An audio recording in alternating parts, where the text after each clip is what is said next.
So for the fall semester, we started off with the design build of parametric geometry for our furniture.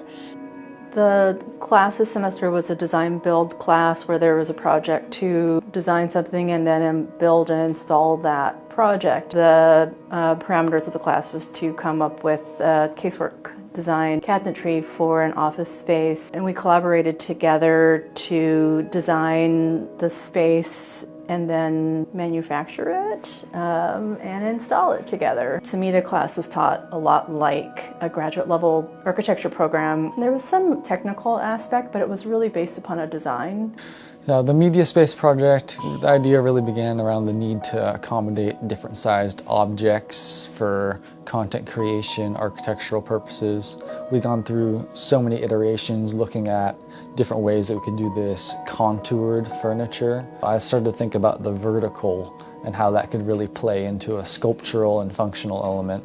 So that's where the gradient arose from. We measured everything and everybody came up with a whole bunch of ideas. They were all ranging from bookshelves to the craziest little waterfall type desk curving around.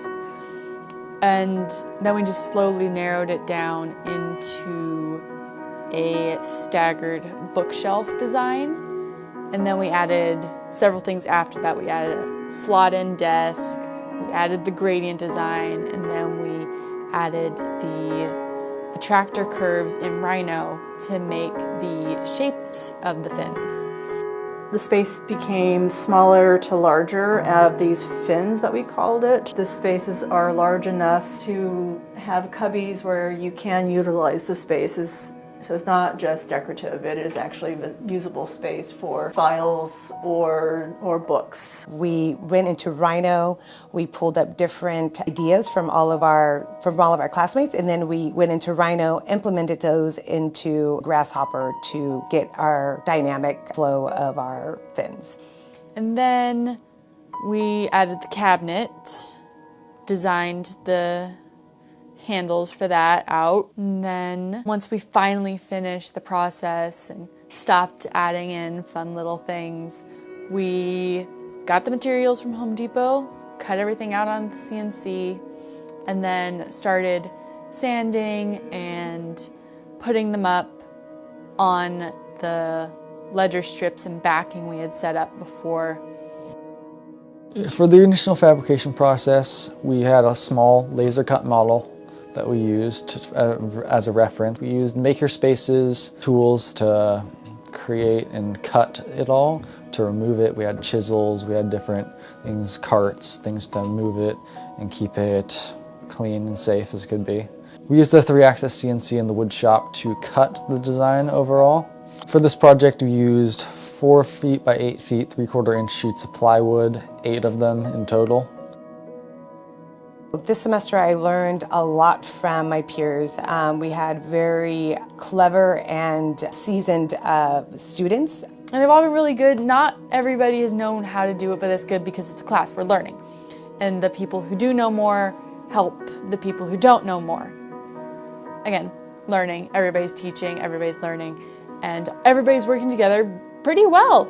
The more advanced people take on the more advanced stuff, the less advanced people take on the simpler tasks. I took all of my skills that I learned in prior semesters and implemented it here. I was also able to be a little bit more hands-on with the CNC machine. I was able to take lead and be able to run the machine with very minimal support. So I've upgraded those skills in woodworking and fabrication with this semester. Francisco has taught me how to be focused. Literally, he will come in, see you working, show you exactly how to do it if you have not learned already, and just shove you back into it like nothing ever happens. Francisco brought a lot of his cabinetry experience to our class and showed us a lot of different joineries. He brought different ideas of how to insert and to make things modular. We have had Gina. She was a prior architect in Colorado. From Gina, actually, learned that there are a lot of different ways to find things. She literally just ran out to Home Depot and was like, I'm gonna grab all of these hinges and see which ones work best.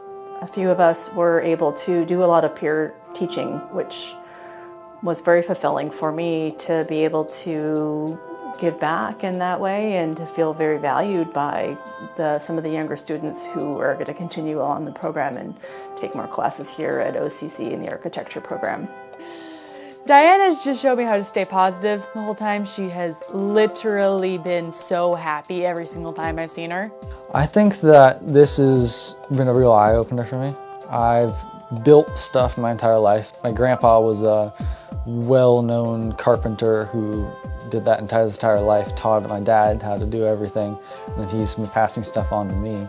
But I've never done something of this scale, and by this scale I mean with this many people involved, with this many ideas, this many talented people coming together to, make this thing that we could only dream of. Because going into this, I didn't know what the heck this was gonna look like. I didn't know that they'd use any part of my idea, but to see that everyone's ideas and everyone's thoughts were incorporated into it was really neat for me.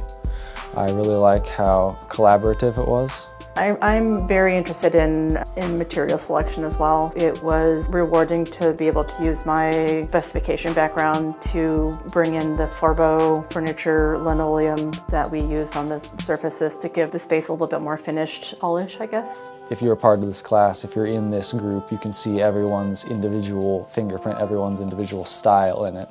Everyone had their idea present, and that's something I really liked.